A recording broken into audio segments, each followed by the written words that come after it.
Hechos capítulo 23. Bueno, déjame leer desde el capítulo 22, comenzando en el verso 30. Dejamos a Pablo, ¿te acuerdas?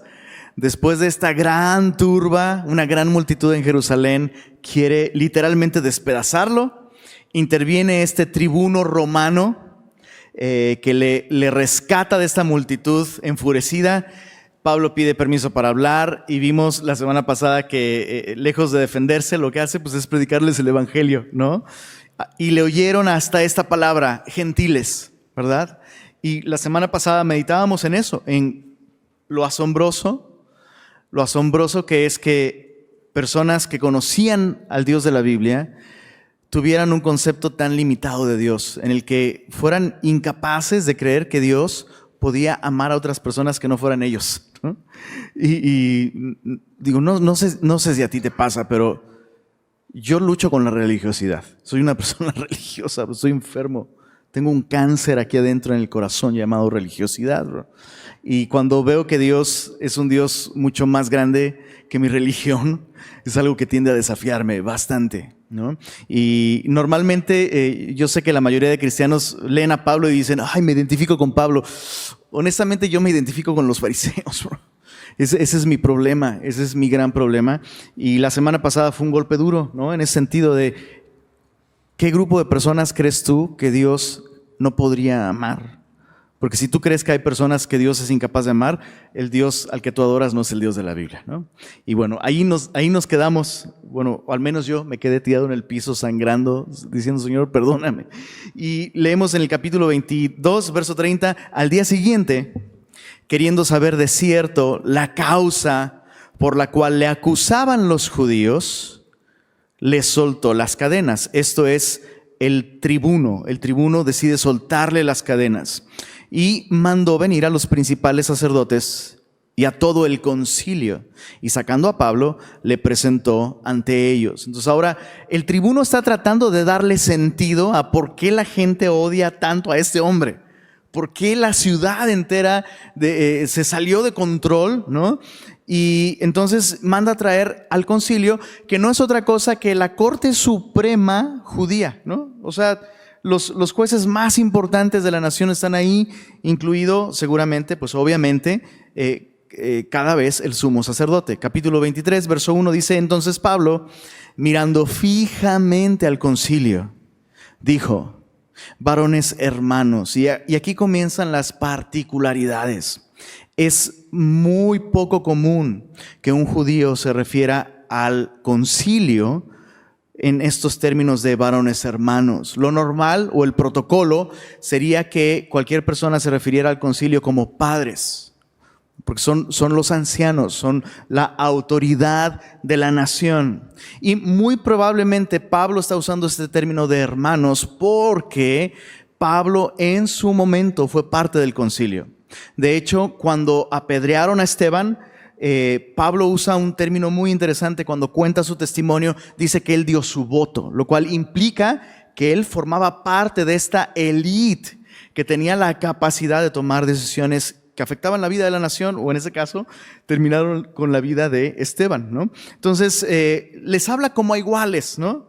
Varones hermanos, yo con toda buena conciencia he vivido delante de Dios hasta el día de hoy.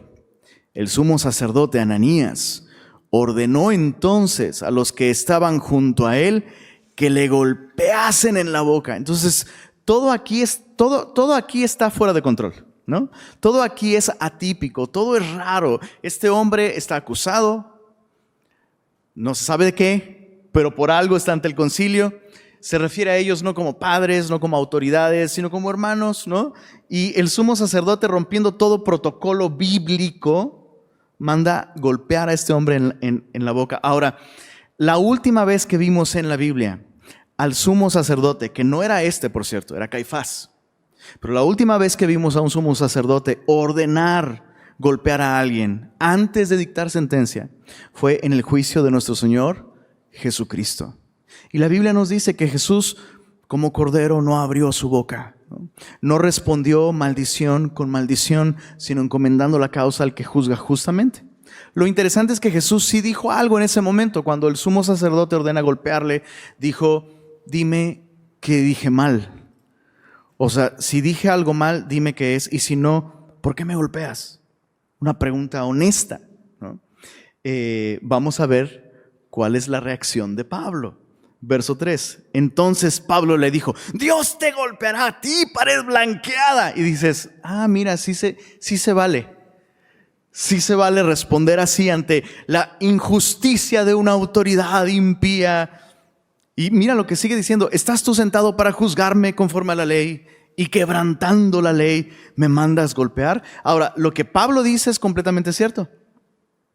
Esta expresión pared blanqueada es una expresión que hace referencia a los sepulcros que había en ese tiempo en Israel. Bueno, hasta la fecha se identifican los sepulcros pues, revocando con cal para poder identificar aquí debajo hay un cadáver, ¿no? Y de esa manera los judíos evitan contaminarse pisando el lugar de una tumba. Entonces es una analogía, ¿no? Tienes tanta inmundicia dentro de ti que cualquiera que se tope contigo ya termina manchado por el pecado y por tu inmundicia y por tu falta de consagración a Dios. Estás sentado para juzgarme conforme a la ley y quebrantando la ley me mandas golpear. O sea, Pablo tiene capítulo y versículo para comprobar que este hombre está mal. Pero algo sucede. Verso 4. Los que estaban presentes dijeron, ¿al sumo sacerdote de Dios injurias? Pablo dijo, no sabía, hermanos, que era el sumo sacerdote, pues escrito está, no maldecirás a un príncipe de tu pueblo. Y eso es bien profundo. Eso es muy, muy, muy, muy profundo y nos dice mucho acerca de Pablo. Pablo comenzó diciendo algo que no comenté, pero no sé si lo notaste. Fue algo significativo. Pablo dijo en su primera declaración, hermanos, yo con toda buena conciencia he vivido delante de Dios hasta el día de hoy. ¿Y eso qué significa? ¿Qué significa vivir con buena conciencia? ¿Significa no hacer nunca nada malo? ¿Será eso, vivir con buena conciencia? ¿O será como alguien dijo, para tener una buena conciencia hay que tener muy mala memoria? ¿Será eso vivir con buena conciencia? ¿Olvidar las cosas malas que hemos hecho? No, vivir con buena conciencia es ser sensibles a nuestra conciencia cuando nuestra conciencia nos reprende. Es ser sensibles a las correcciones, estar dispuestos a recibir una corrección y estar dispuestos a reconocer cuando tú y yo hicimos algo que está mal. Ahora, pongámonos, por favor, en los zapatos de Pablo. Te están juzgando en un juicio que no tiene sentido, no tiene razón de ser, ¿no? Te acusaron de algo que no hiciste, que metiste a un gentil al templo, falso, ¿no? Estás ahí, te están juzgando, mandan golpearte. O sea, esto no es un abuso verbal, mandan golpearte en la boca, ¡pum! Y tú estallas y con capítulo y versículo, estás mal. Entonces te dicen, oye, ese es el sumo sacerdote. Que honestamente, o sea, la neta, ¿cómo reaccionarías tú? ¿Sumo sacerdote? No, hombre, pues, y te agarrarías los profetas, ¿no? Devoradores de ovejas, no, mi único pastor es el Señor, no sé. Como que tenderíamos tú y yo a desacreditar a esa persona porque esa persona está haciendo honestamente un mal trabajo. Pero me sorprende muchísimo que esa no fue la actitud de Pablo. En un momento en el que él está sufriendo injusticias de alguien más, eso es revolucionador. Pablo está dispuesto a reconocer las suyas primero. Y chicos, eso es algo importante. En todo este capítulo y el capítulo que sigue, Pablo está viviendo una situación completamente inesperada, honestamente injusta, y yo encuentro que el primer secreto de Pablo para no perder el gozo, para no perder el enfoque, es justamente mantener una limpia conciencia. Él no está ahí para juzgar a este hombre, ¿no? Él está ahí para dar testimonio de Jesucristo. Y eso implica ser sensibles a nuestra conciencia. Cuando se nos demuestra, se nos confronta bíblicamente con algo que hemos hecho mal. O sea, Pablo no discute. Pablo dice, es cierto. La Biblia dice eso. No maldecirás a un príncipe de tu pueblo. No tenía idea que ese era el sumo sacerdote. Ahora, podríamos hablar más de la limpia conciencia, pero si no, no vamos a llegar al capítulo 24. Y quiero llegar al capítulo 24. Verso 6 dice, entonces Pablo, notando que una parte era de saduceos y otra de fariseos, la Regia Valera diría, unos eran tigres y otros rayados, ¿no? Alzó la voz en el concilio, varones hermanos, yo soy fariseo, hijo de fariseo, acerca de la esperanza y de la resurrección de los muertos se me juzga. Subraya la palabra esperanza y resurrección. Cuando dijo esto, se produjo disensión entre los fariseos y los saduceos, y la asamblea se dividió, porque los saduceos dicen que no hay resurrección, ni ángel, ni espíritu, pero los fariseos afirman estas cosas. Y hubo un gran vocerío, y levantándose los escribas de la parte de los fariseos, contendían diciendo, ningún mal hallamos en este hombre, que si un espíritu le ha hablado o un ángel, no resistamos a Dios. Y habiendo grande disensión, el tribuno, ese pobre tribuno, después del caso de Pablo, seguro pidió un aumento o se jubiló, algo hizo. Teniendo temor de que Pablo fuese despedazado por ellos, mandó que bajasen soldados y le arrebatasen de en medio de ellos y le llevasen a la fortaleza. ¿Qué es lo que estamos viendo aquí? ¿Será que Pablo usó de astucia? Porque el texto nos dice, Pablo notó que una parte era de saduceos y otra parte era de fariseos. Y Pablo estaba consciente de esta diferencia de opiniones, de esta diferencia de posturas. Unos creen en visiones, resurrección, vida después de la muerte, ángeles, y los otros simplemente no creen en esas cosas, ¿no? Y pudiera ser que Pablo usara de sentido común santificado, pero honestamente el mensaje de Pablo no es distinto a su mensaje en el resto del libro de los Hechos. En otras palabras, la mejor defensa de Pablo fue aferrarse al mismo mensaje de siempre. Y esa es otra característica de una buena conciencia. Una buena conciencia nace de una fe no fingida. Primera de Timoteo, acompáñame ahí por favor, el capítulo 1. Hace tiempo estudiamos esta carta con los jóvenes. ¿Cuántos han visto el reel de ¿Quién vive jo? No tienen ni idea de lo que estoy hablando. Susi sí. ¿No lo has visto? ¿No? Chale.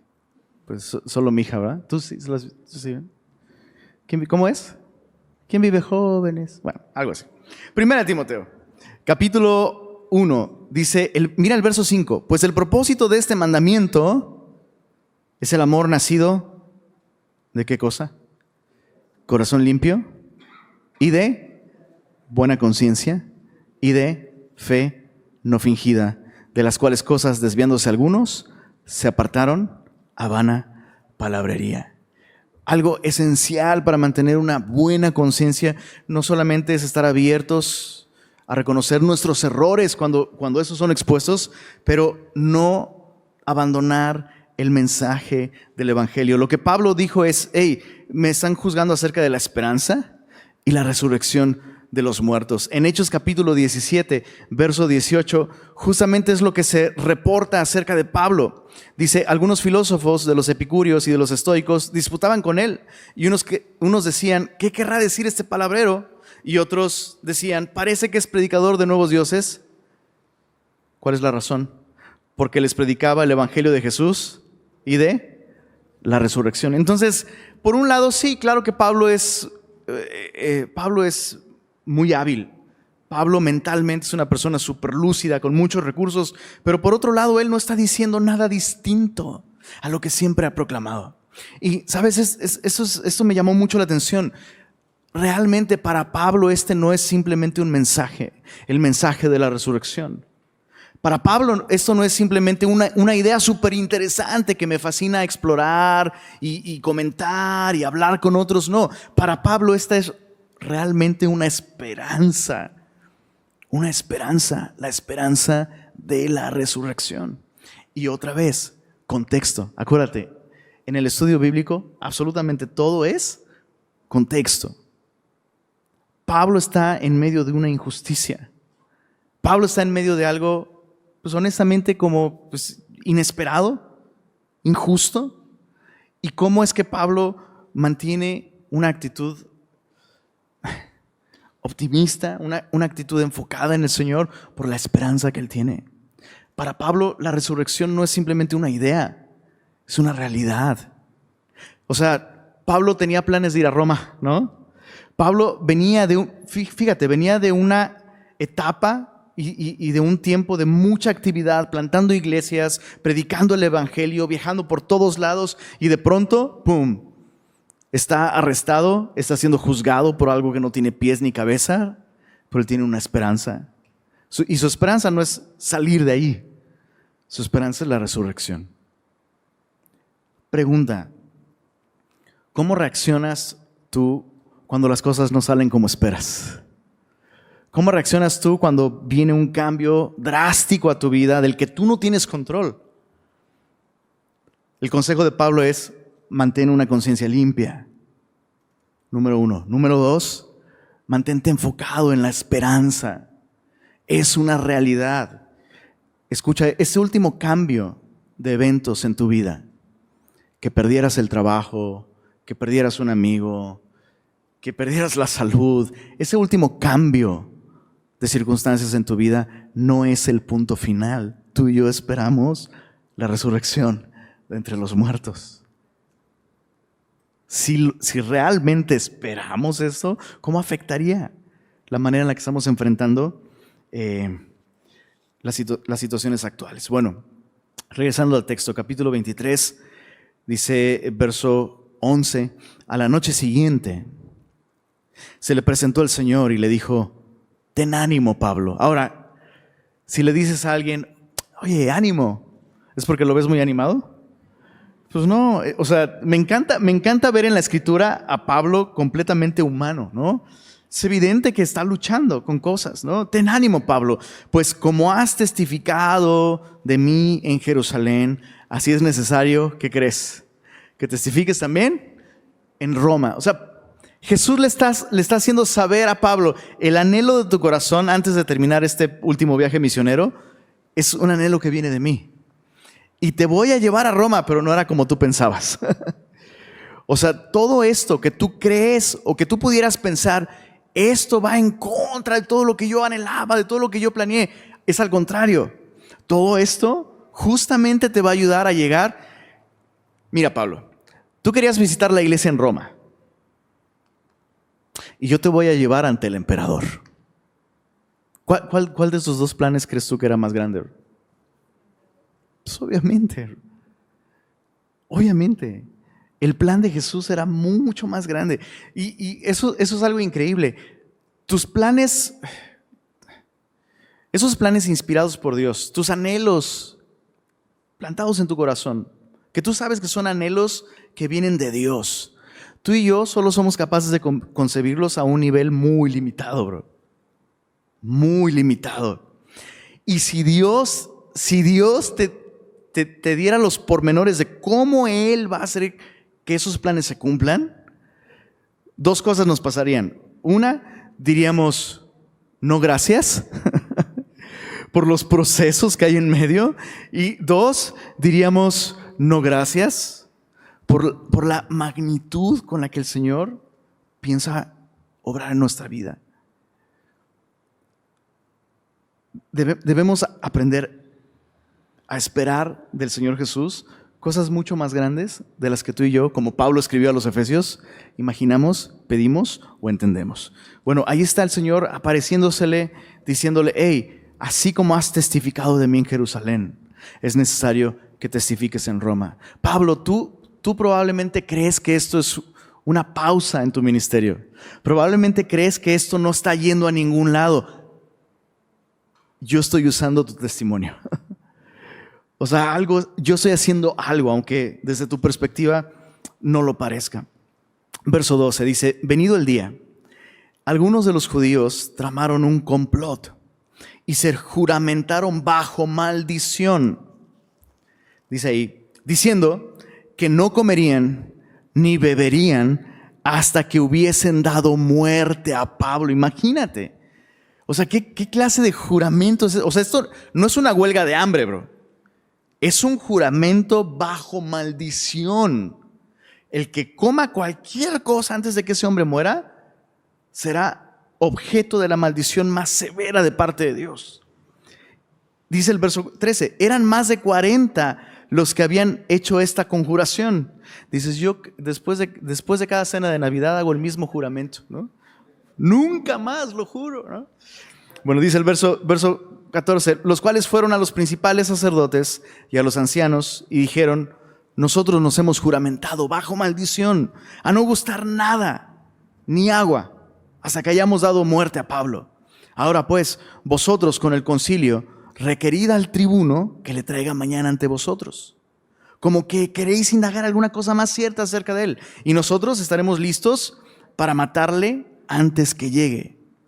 Más, me encanta el verso 16, el más sin acento es un pero, ¿no? Simplemente es un pero. Y me encantan los peros que Dios pone en su palabra, ¿no? Mas el hijo de la hermana de Pablo, oyendo hablar de la celada, fue y entró en la fortaleza y dio aviso a Pablo. Hay pocas veces, debo restringir mis expresiones disque chistosas en mi mente. Porque ya iba a decir, el chisme celestial a veces sí es de bendición. O sea, el hermano de la hija de Pablo escuchó esto y fue, digamos que con el chisme celestial. Pero lo que él está haciendo no es chisme. Está yendo con una autoridad. Y escucha esto, Dios va a usar eso. Qué impresionante, ¿no? Dios va a usar a la persona que menos se imaginan. No se nos dan detalles, simplemente el vato oyó. Y está brutal, pero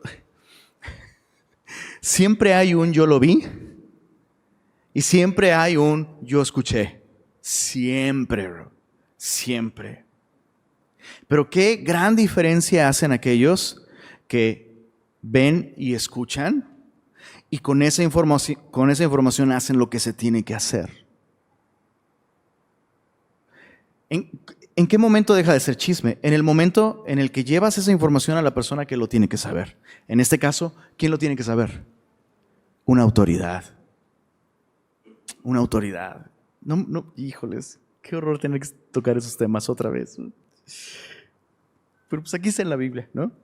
¿Te acuerdas de los de la casa de Chloe?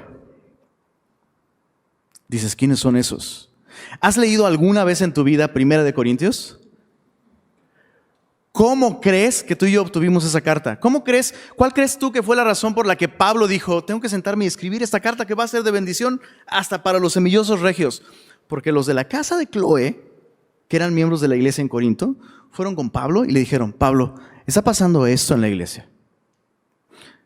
Tal persona está diciendo esto, tal persona está pensando esto otro, hay estos dos grupos, están cuestionando tu autoridad, están enseñando estas cosas distorsionadas sobre la resurrección. O sea, estas personas de la casa de Chloe llevaron un reporte a la persona a la que tenían que llevarlo. Y el día de hoy se ve, y entiendo por qué se puede ver así. Entiendo por qué se puede ver así.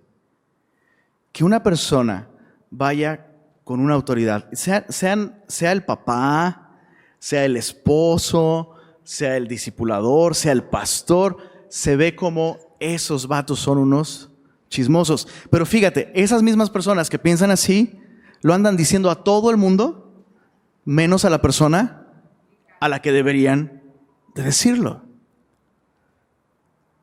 Yo no sé si te están cayendo 20,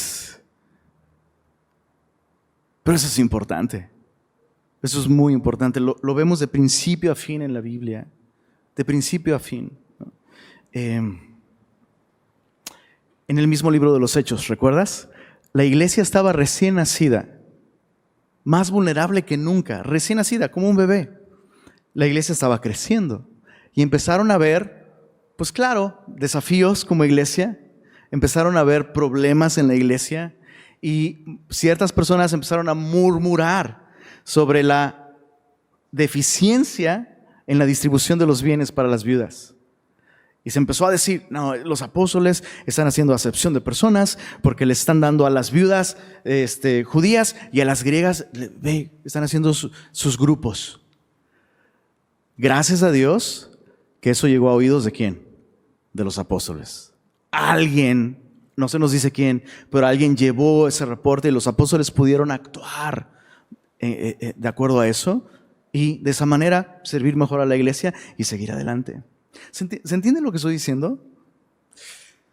Pero lo vemos mal, ¿no? Siempre, nuestra mente caída piensa que decírselo a la persona que lo tiene que saber es mala onda, ¿no? Eres un soplador o eres un chismoso.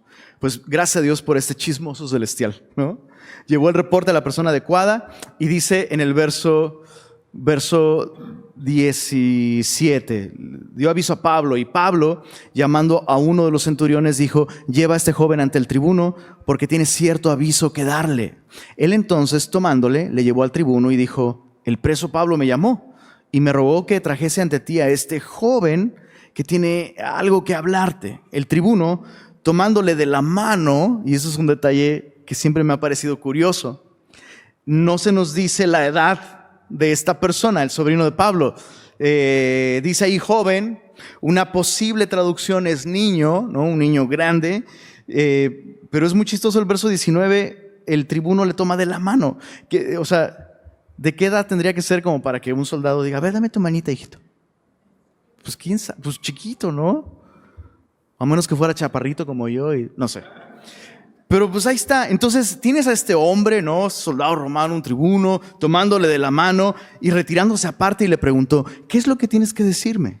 Y él dijo, y ahora imagínate la voz de un niño, por favor: los judíos han convenido en rogarte que mañana lleves a Pablo ante el concilio, como que van a inquirir alguna cosa más cierta acerca de él, pero tú no les creas. Entonces ahí tenemos a este niñito diciéndole a ese soldado romano lo que tiene que hacer, ¿no? Y dice así, dice en el verso 21, pero tú no les creas porque más de 40 hombres de ellos le acechan, los cuales se han juramentado bajo maldición a no comer ni beber hasta que le hayan dado muerte y ahora están listos esperando tu promesa. Entonces el tribuno despidió al joven mandándole que a nadie dijese que le había dado aviso de esto. Por supuesto tenía que manejarse esto con muchísima discreción. La vida de una persona dependía de que esto se manejara con el tacto y con la discreción adecuada. Verso 23, llamando a 2 centuriones, mandó que preparasen para la hora tercera de la noche 200 soldados, 70 jinetes y 200 lanceros para que fuesen hasta Cesarea. Esto era un viaje de aproximadamente 90 kilómetros, un poco más de 90 kilómetros. Y que preparasen cabalgaduras en que poniendo a Pablo le llevasen en salvo a Félix el gobernador. ¿Y qué crees? Félix fue uno de los peores gobernadores de Judea, de los peores. Dice el verso 25, y escribió una carta en estos términos. Entonces tiene que enviar al soldado con este preso, pero tiene que enviar una explicación. Y es muy chistosa esta explicación, porque no hay una razón por la que él está enviando realmente. Dice el verso 26, Claudio Lisias, al excelentísimo gobernador Félix, salud. A este hombre, aprehendido por los judíos y que iban ellos a matar, lo libré yo acudiendo con la tropa, habiendo sabido que era ciudadano romano. No mencionó que le ataron, no mencionó que estuvieron a punto de azotarlo. ¿Para qué gastar más tinta en nimiedades, no? Dice el verso 28, y queriendo saber la causa por qué le acusaban, le llevé al concilio de ellos y hallé que le acusaban por cuestiones de la ley de ellos, pero que ningún delito digno de muerte pero que ningún delito tenía digno de muerte o de prisión. Entonces, ¿qué hace preso? Es irónico. No cometió ningún delito digno de muerte o de prisión. Entonces, ¿por qué está preso? Verso 30. Pero al ser avisado de acechanzas que los judíos habían tenido contra este hombre, al punto le he enviado a ti, intimando también a los acusadores que traten delante de ti lo que tengan contra él. Pásalo bien. Y los soldados, tomando a Pablo como se les ordenó, le llevaron de noche a Antípatris. Y al día siguiente, Antípatris sería como la mitad del viaje hacia Cesarea, dice, y al día siguiente, dejando a los jinetes que fuesen con él, volvieron a la fortaleza. Cuando ellos llegaron a Cesarea y dieron la carta al gobernador, presentaron también a Pablo delante de él, y el gobernador, leída la carta, preguntó de qué provincia era, y habiendo entendido que era de Cilicia, le dijo, te oiré cuando vengan tus acusadores, y mandó que le custodiasen en el pretorio de Herodes. Esto en la ciudad de Cesarea. Una ciudad, por cierto, construida en honor del César, con un puerto súper innovador para la época. Entonces, por lo menos, nuestro querido Pablo tiene vista al mar. Por lo menos. Dice el capítulo 24, verso 1. 5 días después, descendió el sumo sacerdote Ananías. Se estima que él tendría alrededor de 80 años para entonces. Imagínate una persona de 80 años haciendo un viaje con los recursos que había en la época de 90 kilómetros. O sea, eso nos habla de el compromiso que tenía este hombre por hundir a Pablo en la cárcel o enviarlo a la muerte. Dice con alguno de los ancianos, y un cierto orador llamado Tértulo. Este hombre era no solo orador en el sentido de hablar en público, sino era común en esos tiempos pagarle a un orador para que presentara sus cargos en un tribunal, en un juicio. Entonces es la parte acusadora. Este hombre está entrenado, veámoslo como un tipo de abogado, ¿no? Que está presentando su acusación. Y comparecieron ante el gobernador contra Pablo. Cuando éste fue llamado, Tértulo comenzó a acusarle diciendo, imagínate, ponle acento ahí pues muy apropiado, ¿no? Como debido a ti, gozamos de gran paz y muchas cosas son bien gobernadas en el pueblo por tu prudencia, oh excelentísimo Félix. Lo recibimos en todo tiempo y en todo lugar con toda gratitud. Bro, ni siquiera yo oro así de chido. O sea, este hombre evidentemente está usando de adulación. Eso simplemente es adulación. Nadie quería a Félix. Puedes documentarte un poquito y buscar. Félix fue un esclavo venido a gobernador por las influencias de su hermano que era amigo del César. Y la historia nos dice que él gobernaba ejerciendo los privilegios de un gobernante romano con el espíritu de un esclavo. O sea, era una persona detestable, era una persona terrible, pero le hace esta introducción adulándole. Y dicen por ahí que cuando alguien acaricia al caballo es para montarlo. Hay que tener cuidado con las adulaciones. Dice el verso 4, pero por no molestarte más largamente, te ruego que nos oigas brevemente, conforme a tu equidad. Ahora, mira, aquí está el corazón de la acusación. Y no hay nada, bro. No hay nada. De un lado presentaron la moneda de la adulación y del otro lado presentaron la moneda de la difamación. Eso es simplemente difamación.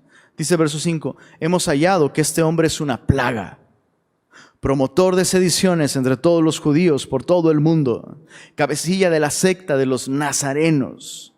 Intentó también profanar el templo y prendiéndole, quisimos juzgarle conforme a nuestra ley. No hay actos aquí, ¿te das cuenta? O sea, son aseguraciones, son aseveraciones. No hay una prueba, no hay nada, no hay nada. Dice el verso 7, pero interviniendo el tribuno Lisias con gran violencia le quitó de nuestras manos mandando a sus acusadores que viniesen a ti. Tú mismo, pues, al juzgarle podrás informarte de todas estas cosas de que le acusamos. Los judíos también confirmaban diciendo ser así todo. Sí es cierto, yo vi. Verso 10. Habiéndole hecho señal el gobernador a Pablo para que hablase, este respondió, y me encanta Pablo. Está frente a una autoridad terrible. Y mira cómo le saluda. Dice, porque sé que desde hace muchos años eres juez de esta nación, con buen ánimo haré mi defensa. O sea, básicamente lo que Pablo está diciendo, tienes mucho tiempo en ese puesto. Y tengo muchos ánimos de hablar. Básicamente, verso 11.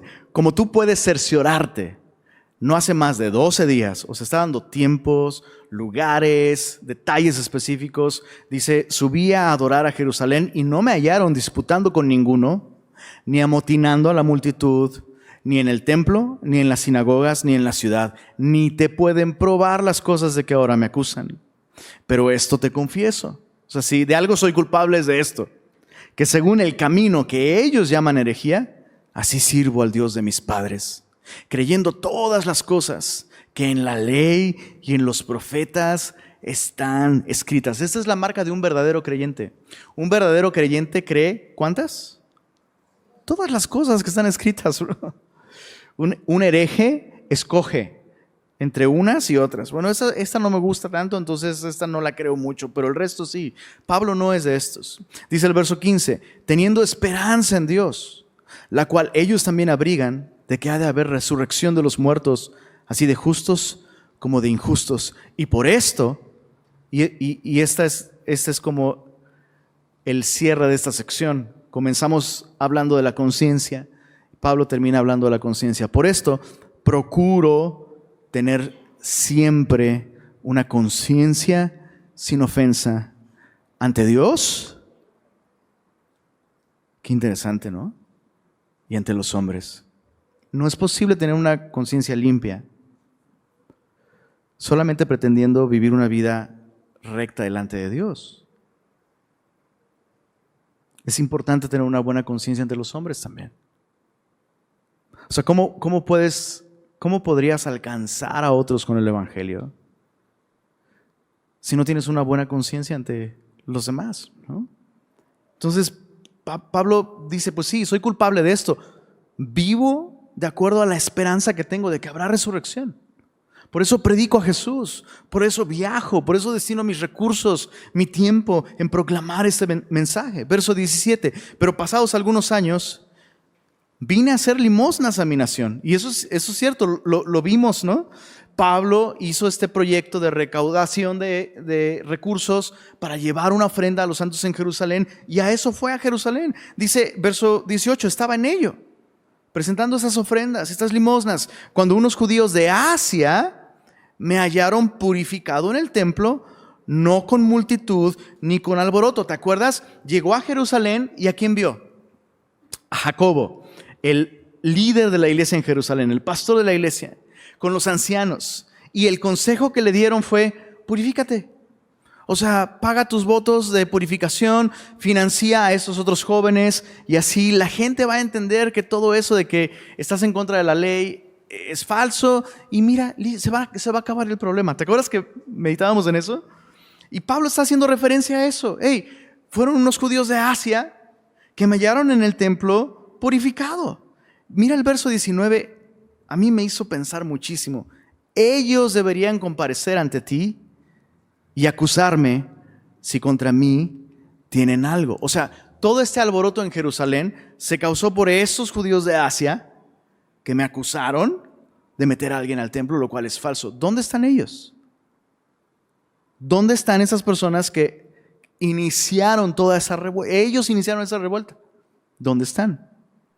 Pero luego me quedé pensando, o sea, claro, ¿dónde están? ¿No? Listo. Pero luego me quedé pensando en esto. ¿Y dónde está Jacobo, el líder de la iglesia? ¿Dónde están los ancianos que le dijeron a Pablo, no, bro, mira, haz esto, ese es nuestro consejo, purifícate y se va a acabar la bronca? ¿Cuál fue el resultado de seguir ese consejo? Pablo está ahí, bro, privado de su libertad.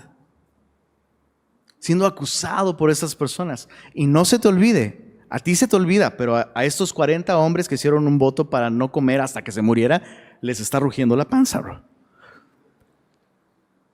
¿Dónde está Jacobo y los ancianos? Pregunta. Pero por favor, sé honesto. Cuando enfatizo en esas preguntas, te ruego que te lo preguntes y te lo contestes. ¿Cuál sería tu actitud hacia la iglesia? Si los líderes de la iglesia, el pastor de la iglesia, te aconseja esto, o sea, ponte en los zapatos de Pablo. Seguí su consejo y ahora estoy aquí. Ananías vino hasta acá, siendo anciano, bro, 80 años, para acusarme. ¿Dónde está el pastor? ¿Dónde está la iglesia? ¿Dónde están mis...? ¿Te has preguntado alguna vez ese tipo de cosas?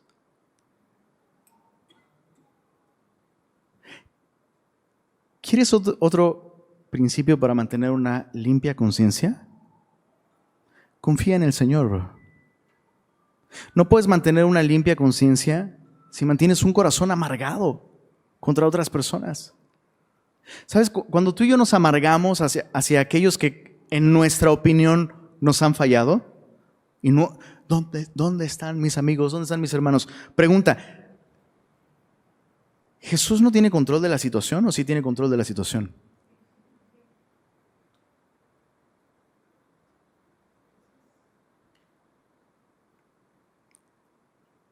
Bro, ¿estás cachando esto? Está brutal, bro. Está brutal. ¿Puedo realmente confiar en Jesús? ¿Puedo realmente descansar en que Él está orquestando? ¿Sabes? O sea, Él puso a sus pastores ahí, ellos me aconsejaron de esa manera, el resultado fue Él está en control. Y yo puedo mantener una limpia conciencia y puedo, ¿sabes? Si Jesús está permitiendo esto es porque Él me está llamando a confiar en Él y a depender de Él. A veces nos maravillamos tanto de Pablo y pensamos, ¿cómo Pablo? Confiando en Jesús. ¿Cómo vivió una vida así? Confiando en Jesús. Limpia conciencia. No puedes mantener una limpia conciencia si estás resentido contra tus hermanos por las cosas que en nuestra opinión ellos deberían estar haciendo por nosotros. No podemos tener una limpia conciencia si estamos amargados contra nuestros hermanos. No es posible, no se puede tener una buena relación con Cristo y en nuestro corazón albergar resentimiento hacia su esposa, hacia su amada, su novia, la iglesia.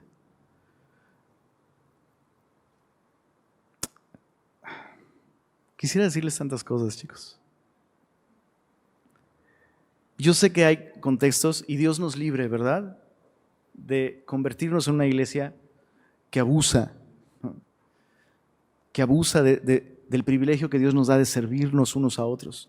Claro que hay iglesias donde se abusa de la autoridad y se abusa, como Pablo dice, aquellos que desempeñan bien el servicio o el diaconado ganan mucha confianza en Cristo Jesús. Y Dios me libre y Dios nos libre de traicionar esa confianza que Cristo nos permite gozar al servirles a ustedes. Pero debes entender esto, tarde o temprano yo te voy a fallar, bro. Tu discipulador te va a fallar, tus hermanos te van a fallar. ¿Y qué crees, bro? Tú tarde o temprano les vas a fallar también. ¿Se entiende el punto? Y podemos confiar en que Jesús está haciendo algo a través de todo eso también. Podemos descansar en eso.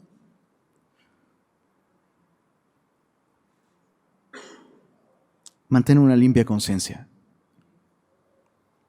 Deshazte de todo resentimiento. Deshazte de toda desconfianza hacia el Señor. O sea, lo escuchamos hasta el cansancio. No va a haber iglesias perfectas. No hay iglesias perfectas. Pero en la práctica pareciera que lo que esperamos es que haya una iglesia perfecta de este lado del sol. Y no la hay, bro. No, digo, prepárate, agárrate de tu silla. No te vayas a caer por la declaración que voy a hacer. Esta iglesia no es perfecta, bro. Ah, ¿sí te das cuenta, Lenin? Bro, claro. Claro que me doy cuenta. pero podemos descansar en que Jesús está haciendo su obra entre nosotros. Mantengamos una limpia conciencia. Mantengamos una limpia conciencia. Dice el verso 20, o digan estos mismos si hallaron en mí alguna cosa mal hecha cuando comparecí ante el concilio, a no ser que, estando entre ellos, prorrumpí en alta voz acerca de la resurrección de los muertos, soy juzgado hoy por vosotros. Entonces Félix, oídas estas cosas, estando bien informado de este camino, le aplazó diciendo, cuando descendiere el tribuno Lisias, acabaré de conocer de vuestro asunto. Y el pobre tribuno ardiéndole las orejas, así, no, ya no quiero saber nada de Pablo, ¿no? Ese es un caso rarísimo. Ahora, chécate qué interesante esto. Dice que Félix estaba bien informado de este camino, es decir, del cristianismo. ¿Cómo es que él estaba bien informado de este camino? Bueno, por un lado, su esposa Drusila era judía, por un lado. Y por otro lado, la tradición, eso no es Biblia, eso es tradición. La tradición nos dice que Simón el mago se había hecho amigo de él de alguna manera. Hechos, lo último que menciona es que él estaba en Samaria, pero la tradición nos dice que Simón el mago se hizo amigo del gobernador Félix y de esta manera él supo acerca de este camino. Ahora, la aplicación importante aquí es la decisión de este hombre, le aplazó. Estando bien informado de este camino, le aplazó. Y esa es una de las peores cosas que le pueden pasar a una persona. Que se le presente el evangelio y que esa persona diga, después, no tengo que decidir ahora. Eso es algo terrible. Y eso es justamente algo que va en contra de mantener una limpia conciencia. Lo importante para mantener una limpia conciencia es responder al momento, ¿no? Bueno, él está aplazándolo, dice el verso 23, mandó al centurión que se custodiase a Pablo, pero que se le concediese alguna libertad y que no impidiese a ninguno de los suyos servirle o venir a él. Algunos días después, viniendo Félix con Drusila, su mujer, Drusila era hija de Herodes Agripa, era nieta de Herodes el Grande, dos personajes terribles. Puedes imaginarte el contexto espiritual que ella trae. Dice, llamó a Pablo y le oyó acerca de la fe en Jesucristo. Segunda vez que Félix escucha. Pero al disertar Pablo, y esa palabra disertar puede traducirse como razonar. Al razonar Pablo acerca de la justicia, del dominio propio y del juicio venidero, Félix tembló. Esa es la palabra literal. Empezó a temblar y dijo, ahora vete, pero cuando tenga oportunidad te llamaré. Esperaba también con esto que Pablo le diera dinero para que le soltase. ¿No se te hace rarísimo? Es un gobernador romano. ¿Cuánto dinero crees tú que este hombre pueda tener? Es como, perdón por la comparación, pero imagínate a Barack Obama esperando la mordida de una multa de tránsito. No sé, sé que es absurdo, pero es que es absurdo esto. Y esto va de acuerdo justamente con el carácter que se conoce de Félix. Alguien ejerciendo los privilegios de un gobernador romano con la mentalidad de un esclavo, bro. Entonces, estaba esperando la mordida, ¿no? Que le diera dinero para que le soltase, por lo cual muchas veces lo hacía venir y hablaba con él. El verso 27 es impresionante. Pero al cabo de ¿cuánto tiempo? ¿Cuál es la pregunta que brota en tu mente inmediatamente al leer esta cantidad de tiempo? ¿Qué es lo primero que piensas? La pregunta más importante, piénsalo. 2 años. ¿Qué onda con los 40 hombres que hicieron un voto para no comer ni beber?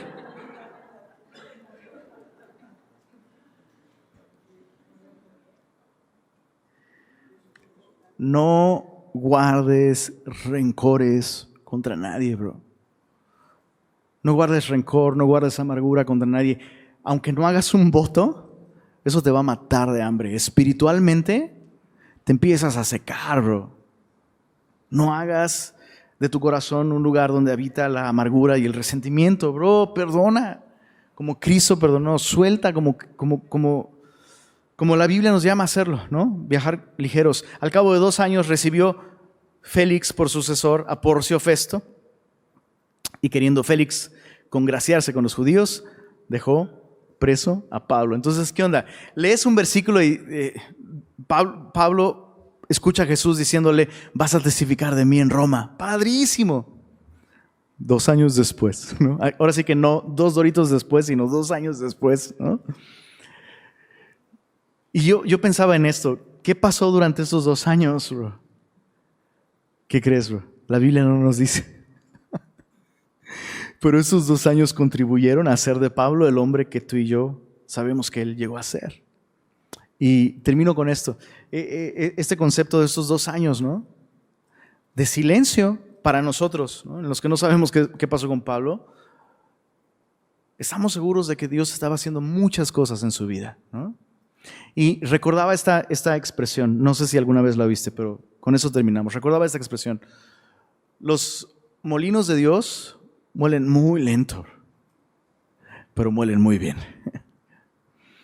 Y qué importante es no intentar tomar atajos, bro. O sea, hay procesos que van a durar 2 años. ¿Se entiende lo que estoy diciendo? Hay procesos que no son negociables y que tenemos que atravesar, ¿no? Y por 2 años, o sea, imagínate a Pablo. Por 2 años. Señor, pero yo estaba plantando iglesias, yo estaba sirviendo, yo estaba predicando, yo estaba... Pregunta honesta, ¿qué sucedería con tu cristianismo si de pronto Dios te quita la responsabilidad de servir? ¿Qué pasaría con tu cristianismo si de pronto ya no tienes que dar un discipulado? O ya no tienes que ir a servir, o ya no tienes que... Dices, pues así estoy. Bueno, esa es otra historia. ¿Qué pasaría, bro? ¿Sabes que es muy interesante observar justamente lo que pasa con las personas que, por la razón que sea, ya no tienen que servir o ya no pueden servir? Muchas iglesias intentan mantener el cristianismo de las personas dándoles cosas que hacer. Y va a servir, y va a hacer esto, y va a hacer lo otro. Les quitas eso y ¿qué crees, bro? Muchas de esas personas no tienen nada, bro. No hay una motivación para adorar a Dios. No hay una motivación para buscarle. No hay una motivación para amarle. Porque su identidad se definió por lo que hacían, no por lo que eran. Chicos, eso es tan importante. Tan importante. Los molinos de Dios muelen muy lento, pero muelen muy bien. No te los saltes, bro. Y tu identidad no se basa en lo que haces por el Señor, bro. Tu identidad se basa en lo que Él hizo por ti. Pablo en la cárcel, sin poder viajar, sin poder predicar, sin poder... O sea, 2 años en pausa. Seguía siendo cristiano, bro. La pandemia fue una prueba muy interesante, ¿verdad? Para muchos de nosotros. Un amigo me estaba contando de estadísticas. Me decía que el 50% de la gente que se congregaba después de la pandemia o durante la pandemia dejó de congregarse. Y de ese 50% ha regresado un 50%. Y el otro 50% no han vuelto. Ahora tú y yo vamos a tener un capítulo 22 y 23 en nuestras vidas, bro. Bro, no te quiero espantar, bro. Pero tú y yo vamos a tener un capítulo 22 y 23 donde las cosas no salen como tú y yo pensábamos. Va a venir, bro. Dices, por eso no me gusta venir a Semilla, porque siempre me profetiza mal. No es profetizarte mal, bro, es hablarte la verdad. Es ser congruentes con la realidad. No, pero el Salmo 23 dice que el Señor es mi pastor y nada me faltará y en lugares delicados pastos. Sí, pero ¿qué dice el verso 4, bro? Reprendo, ato y echo fuera, ¿no? Aunque ande en valle de sombra de muerte, bro. En palabras de Jesús, en el mundo tendrás aflicción. Gracias a Dios que ahí no termina el versículo. Pero confiad, yo he vencido al mundo. Va a haber un capítulo 22 y 23 para nosotros. De verdad va a venir, bro. ¿Quieres asegurarte que cuando llegue tengas una relación real con Jesucristo. ¿Cómo puedes saber que tienes una relación real con Jesucristo? Limpia conciencia, bro. Limpia conciencia, bro. Vamos a orar. Señor, muchas gracias por hablarnos a través de tu palabra. Exactamente lo que necesitamos el día de hoy. Señor, confiamos en que tu palabra es viva. Está viva, Señor, y es eficaz.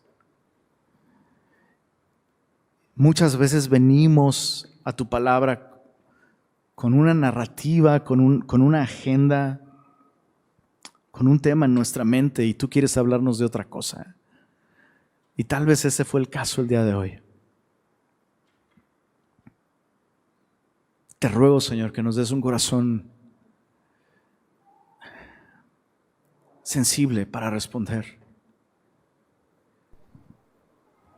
Si alguno de nosotros ha ido en contra de la conciencia por mucho tiempo y la tiene ya cauterizada o endurecida, te ruego, Señor, que la luz de tu palabra pueda alumbrar y pueda traer nuevamente sensibilidad a nuestros corazones.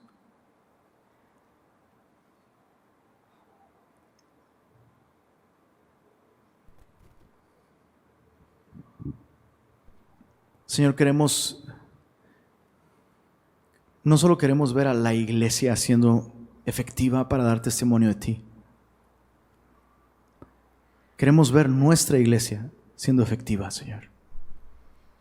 Queremos que nuestras vidas sean efectivas para dar testimonio de ti. Y hoy nos has mostrado en Pablo un ejemplo impresionante, Señor. Con cuánta libertad, con cuánta efectividad Pablo podía dar testimonio de ti en circunstancias tan difíciles, Señor. Su respeto a la autoridad no es otra cosa más que una confianza absoluta en ti, que eres la máxima autoridad, en ti que eres Señor. No es que tú serás Señor, es que tú eres Señor.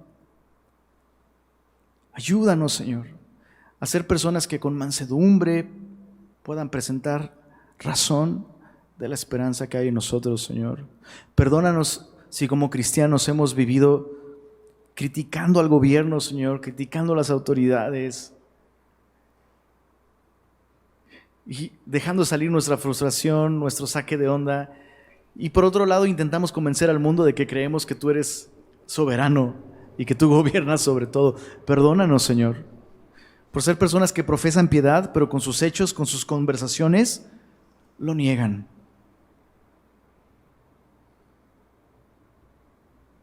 Y Señor, si tenemos mala conciencia el día de hoy, gracias por eso, Señor, porque significa que aún funciona nuestra conciencia, Señor.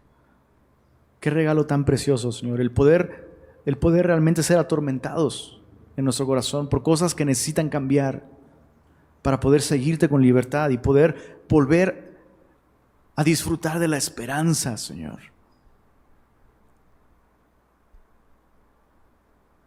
Transfórmanos, Señor. Señor, muéstranos las cosas que tienen que cambiar en nuestra vida. Y Señor, aún si las cosas no salen como nosotros esperábamos, permítenos tener una limpia conciencia y seguir creyendo que realmente, que verdaderamente todas las cosas ayudan a bien a aquellos que te aman, Señor. Señor, y ese es el propósito de tu palabra, Señor. Que tengamos un amor nacido de corazón limpio, de fe no fingida y de una conciencia pura. Señor, permítenos volver a ti el día de hoy, ser limpiados, ser renovados por ti. Gracias por tu palabra, Señor. Ayúdanos a cumplir la misión que nos has dado, Señor. Lo pedimos en tu nombre. Amén.